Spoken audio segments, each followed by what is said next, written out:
When Sweden announced its decision to procure the Leopard 2A8 main battle tank, it signaled more than another procurement milestone. It marked the acceleration of Europe's new armor race. Across NATO, and especially in Northern Europe, armored modernization has become a symbol of political resolve and industrial revival. Yet one country stands at a crossroads: Finland. The Finnish Defense Forces already operate Leopard 2A6 and 2A4 variants, modern and reliable, but not on par with the newest generation now entering European service. The question is whether Finland should join this new wave or continue refining what it already has. The answer will define the character of Finland's land warfare for the next 2 decades. Finland's tank fleet is a paradox, modest in size but formidable in context. Around 200 Leopard 2s form the backbone of its heavy brigades, supported by a network of CV-90-30 infantry fighting vehicles, Patria AMVs, and the nation's deep defensive doctrine built around terrain and resilience. Unlike other European nations, Finland's doctrine does not rely on rapid offensive armor thrusts. It relies on attrition, ambush, and layered defense in forests, wetlands, and snow. Tanks in Finnish service are designed to survive, to fight dispersed, and to delay a superior adversary. In that sense, Finland's current Leopard 2A6 fleet already fits its doctrine well. But Europe's shift toward the Leopard 2A8 changes the equation. The Leopard 2A8, produced by KNDS Germany, is not a revolution, but an evolution. It refines the 2A7 family with improved passive and active protection, new thermal and laser sensors, a next-generation digital architecture, and the Israeli Trophy APS integrated from the start. Its weight climbs toward 70 tons, but survivability and network connectivity reach levels unseen in previous European MBTs. In an open-terrain engagement or in a joint NATO operation, these differences are decisive. Against long-range top-attack munitions and modern ATGMs, the 2A8's active protection could mean the difference between a lost crew and a live one. For countries like Germany, Norway, or Sweden, planning to fight alongside NATO expeditionary forces, the A8 is an obvious step. But is it the right fit for Finland's forests? Terrain matters. Finland's northern landscape punishes heavy armor. Narrow roads, bridges rated below 60 tons, marshy ground, and deep winter conditions make mobility as critical as protection. A heavier tank brings logistical strain and higher maintenance costs. Even the 2A6 already pushes the limits of some rural infrastructure. From that perspective, the 2A8's advantages may come with diminishing returns. Finnish tankers prize reliability and maintainability above raw specifications, and the country's defense industry has decades of experience sustaining the 2A6 domestically. The question is whether adopting the A8's advanced sensors and protection systems justifies replacing or rebuilding existing hulls.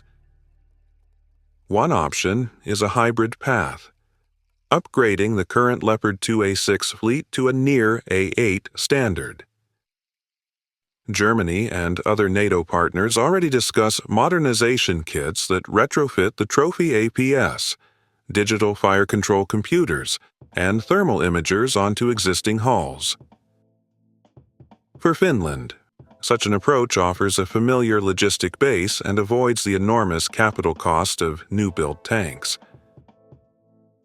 It would also allow local industry, particularly Patria and Milagoi, to integrate subsystems domestically. The downside is longevity. A hybrid 2A6 would not match the full digital backbone of the 2A8, and could require another modernization cycle by the mid-2030s. Economics are inescapable. Each Leopard 2A8 costs well over 15 million euros, including support packages, spares, and training infrastructure. Upgrading an existing 2A6 costs a fraction of that, typically 4 to 6 million euros depending on scope. For a country maintaining roughly 200 tanks, the budget difference runs into the billions. Finland's defense budget is growing, but not limitless. Much of it is already committed to air defense systems, F-35 procurement, and the continuous production of Patria AMVs and CV-90 IFVs. Replacing every Leopard 2A6 with brand new A8s would therefore crowd out other priorities. The political calculus must balance prestige and deterrence value against practical readiness and industrial self-reliance. Interoperability with NATO complicates the picture further. As Finland and Sweden integrate into NATO's Northern Command structure, the appeal of a common tank platform grows. Shared logistics, ammunition supply, and training pipelines reduce friction in joint operations. Sweden's order for 44 Leopard 2A8s thus puts subtle pressure on Helsinki. If both countries field identical fleets, maintenance, spare parts, and crew training could be streamlined, creating a combined Nordic armored component capable of rapid deployment from the Gulf of Bothnia to the Arctic. From an alliance perspective, that coherence is attractive. From Finland's perspective, it may be unnecessary duplication. Its existing fleet can already fight alongside Swedish or German units, provided the right C2 links are established. Industry also has a voice in this debate. Patria's production lines and its deep ties to European defense supply chains position Finland as a potential co-manufacturer or maintenance hub for A8 components. If KNDS seeks to expand production capacity, partnering with Finnish industry could make sense, and that could incentivize Finland to place at least a limited order to gain industrial offset. However, such arrangements take years to negotiate, and Finland's defense establishment is cautious by design. The nation prefers proven systems, incremental upgrades, and stockpiles of ammunition over headline-grabbing acquisitions. Strategically, there are three paths ahead.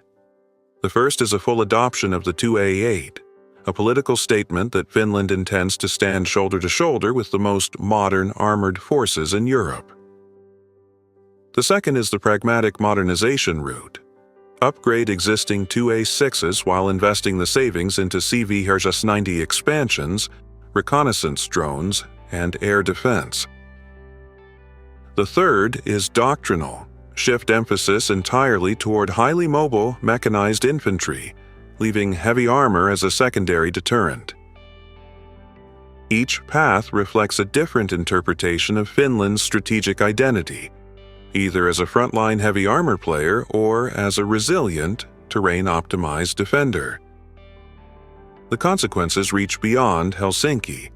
If Finland joins the Leopard 2A8 club, the entire Nordic region will share one MBT family. Sweden's A8s, Norway's K2s aligned under NATO logistics, Denmark's 2A7s, and Finland's upgraded A8s would create a de facto Northern Heavy Brigade. Logistics and training could be harmonized, and deterrence against Russia's northwestern flank would strengthen. If Finland abstains, the region will remain heterogeneous but perhaps more flexible, with each nation tailoring its ground forces to its geography. Neither outcome weakens deterrence, but the message differs: unity of hardware versus diversity of doctrine. In the end, the Leopard 2A8 debate is not about steel and sensors. It is about strategic posture. Finland's defense philosophy prizes endurance and autonomy.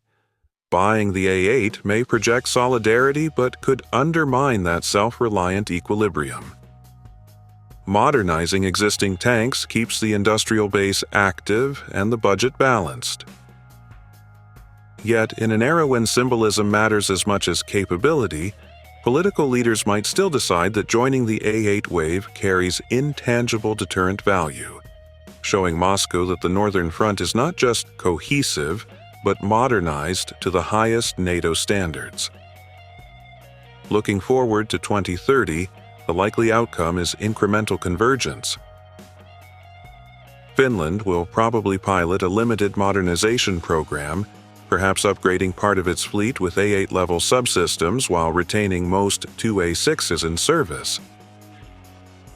That path preserves flexibility and aligns with Finland's pragmatic tradition. Should security pressures intensify, say, through instability in the Arctic or renewed Russian militarization, Helsinki could then commit to full A8 procurement with local assembly under Patria. For now, patience may be the real expression of strength. The race toward the Leopard 2A8 is a reminder that defense policy is never static. Nations balance budgets, doctrines, and alliances in a constant negotiation between risk and necessity. Finland's choice will not merely fill depots, it will define how the Nordic defense architecture evolves under NATO's northern umbrella. Whether it rolls new A8s off the production line or rebuilds its trusted 2A6s, Finland's armored forces will remain what they have always been: quietly prepared, deeply resilient, and perfectly adapted to fight where no other army wants to go.